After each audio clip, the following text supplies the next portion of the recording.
Hi, so this is the last part of chapter 3, okay? The third part. So the fringes were the peripheral, non-mainstream of colonization. So you have the core where they produce the sugar and the silver. And then you have the fringes of colonization outside of those core areas. And we're going to see some of the examples. So outside of the core areas lay the fringe of colonization. There was more mixed race and people who got a little more respect in those areas, obviously, because there were a lot of people of mixed race in those areas. And one example of the fringes is Paraguay. In Paraguay, there were a lot of Jesuit missions that they were teaching the doctrine to the indigenous people. Paraguay is a landlocked country, meaning that there's no ocean, it's surrounded by land, and they have the Guarani indigenous influence. And Guarani was spoken by all levels of the Paraguayan society. Didn't matter if you're in the high class or low class, everybody spoke Guarani, and even among the non-indigenous people. The racial mixing is another characteristic of the fringe societies, and Paraguay is very mestizo because of that reason. Their chief export was yerba mate, which is a tea that is widely consumed in South America. It's very famous in Argentina, but also in Paraguay and also in Uruguay. And it's supposed to be very beneficial in many ways. It's like a medicinal tea, Has a lot of benefits. Argentina and Uruguay, for example, you have the mouth of Rio de la Plata, port of Buenos Aires. So it's interesting, Everything is plata. In Buenos Aires, in Argentina, plata means money. And plata means silver. So I guess silver back then meant money, right? In some way, you make money if you have silver. So Rio de la Plata is the river of the silver. The ports of Buenos Aires and Montevideo, and the silver from Potosí flowed out of the continent here. So you have the word plata for the Spanish silver. Cattle hides made it very lucrative line, and it became the capital of a new viceroyalty in 1776. In Chile, you have the Spanish crown had made Chile subordinate to the viceroyalty of Peru. And the crown, they wanted to curb all the smuggling that was going on, and they restricted a lot of the transatlantic communications and to one annual fleet that gathered at, imagine, Havana bound for Spain. So if from Chile, if you wanted to take all these goods to Madrid, Spain, you would have to go from Chile to Lima, Peru, to Panama, and then go to Havana, Cuba, and then from Cuba to Brazil, right? It's a long route. In Chile, you had the unconquerable Araucanos. They resisted until the end, and they said that they fought until their death against the Spaniards, and they fought for centuries. But by 1700s, however, Spanish controlled most of Chile.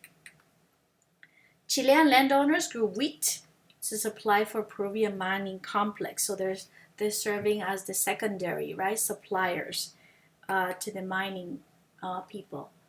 In Spanish fringe areas were cattle frontiers. There were cowboys. You have the gauchos in Argentina, Rio de la Plata, and vaqueros in Mexico. And you have the guasos in Chile. Okay, you can see right here I have a picture of their fashion. Gauchos, guasos, and vaqueros. Who had the best outfits, The Caribbean and the Central America. Cuba was a cattle country until the late 1700s. And Hispaniola and Jamaica remained so underdeveloped that the French and the English made their own territorial claims. As you can see, Haiti is French and Belize is English. Belize becomes English, sparsely colonized French, and Venezuela was a cattle frontier too.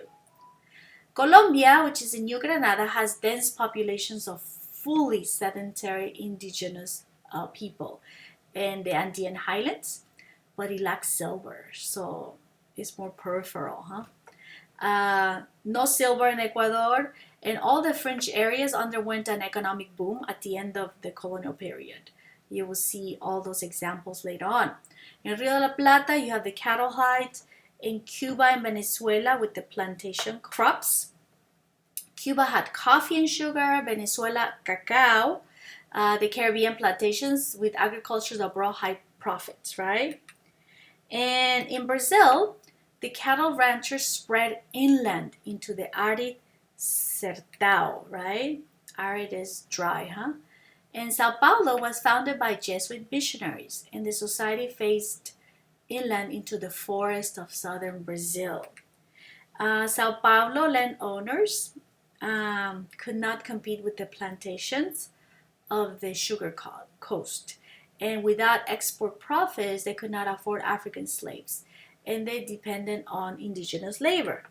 So, they did not have the luxuries that could attract Portuguese wives. So a lot of them, they say, cohabited with Tupi women. So you will see a lot of the mix of the races coming through.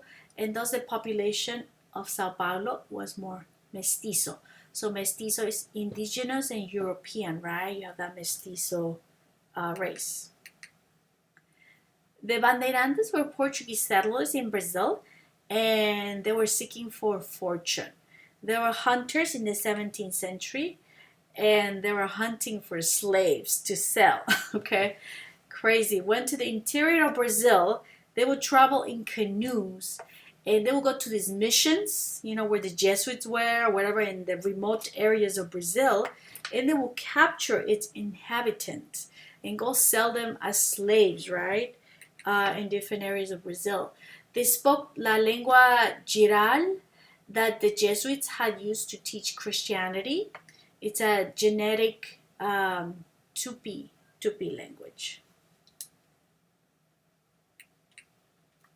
The bandeirante Domingo Jorge Belo didn't speak any Portuguese at all, was able to destroy Palmares. Palmares was a settlement of escaped slaves called Quilombo in Brazil. Okay, Quilombo. So Palmares was the largest quilombos, right? Where the escaped slave lived. And they had these 45 villages in the hills behind the sugar coast.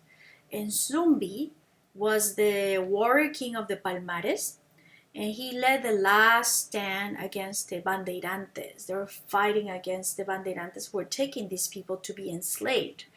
And when Zumbi died, fighting in 1695, they put his head on a pike and put it on the public squares to squash about his immortality and all that. But now Zumbi stands as an Afro-Brazilian hero, a symbol of heroic resistance against the horrors of slavery. So ironically, he lives on to this day, remembered as one of the Afro-Brazilian heroes, which gives him, in some sense, some immortality, in the history books. Okay? So just before 1700s, the bandeirantes, discovered gold in the backlands, and the Portuguese settlers poured like inland, right? And the São Francisco River began to function as a highway to get into this inland. And for migrants from the sugar coast and the gold fields, and they named Minas Gerais, which is general mines. It means general mines. As the gold rush grew, bandeirantes were pushed aside and Africans brought to do the work, right? And the crown began collecting the royal fief too in Brazil. And cities were built near the mines, Vila Rica de Ouro Preto, rich town of black gold. And the capital of Minas Gerais became a prosperous city in the 1700s. This gold financed the religious art of Alejandrino. And they said that his nickname was Cripple. Isn't that crazy? His hands were crippled by leprosy, but he had tied his chisel to his ruined hand, and he would do this beautiful sculpting work for the churches. Wandering bandeirantes found more gold and even diamonds in the Brazilian interior, and he began the settlement of Goiás and Mato Grosso. even further inland. So they're moving more inland as, and developing more in Brazil.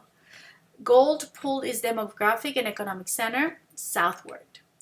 And in 1763, the capital of Brazil was transferred from Salvador de Rio de Janeiro, a port city closer to Minas Gerais. So the late colonial transformations in the New World societies were fairly autonomous with limited contact with Europe, and local, political control was fairly stable. And the transformation began when the royal administrator in like both Spain and Portugal, they wanted to tighten the control over the New World possessions. They didn't want anybody smuggling anything, and they wanted to extract the revenues from them. So you have something called the Bourbon or Pombaline reforms. The Bourbon dynasty in Spain and the Marquis de Pombal in Portugal created this Bourbon or Pombaline reforms. The reforms raised taxes all across the board and gave a lot of provisions and better way of collecting existing taxes by revamping the colonial administration. So more people working to control and make sure that all the taxes are paid.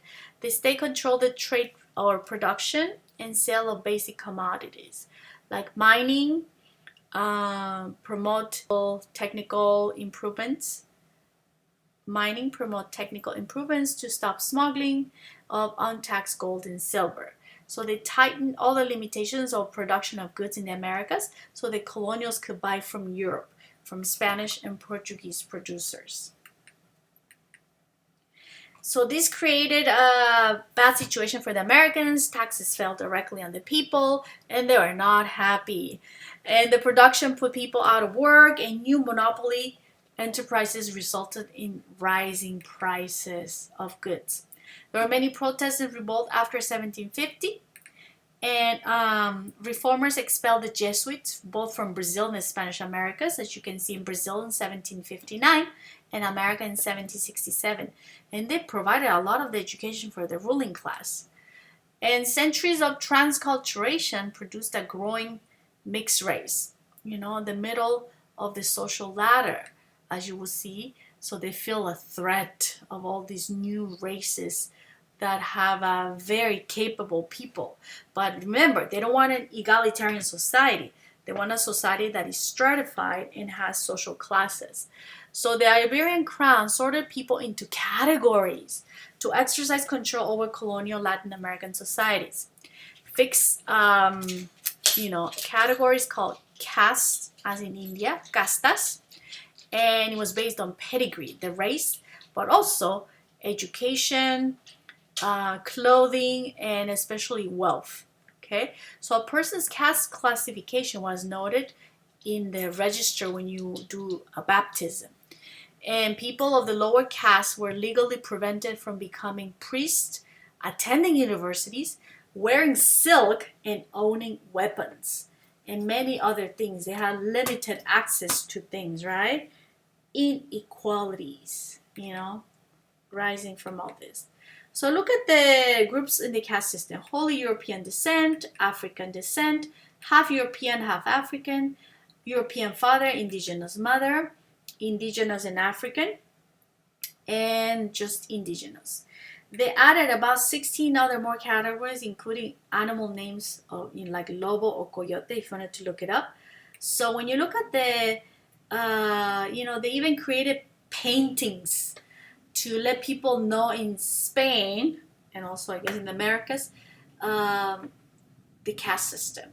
Okay, so these paintings, I'll show you a few examples of these paintings of the caste system, and the imperial officials were supposed to look at them as species and classifications in natural history. Okay, so for example, Español and mulata creates morisco.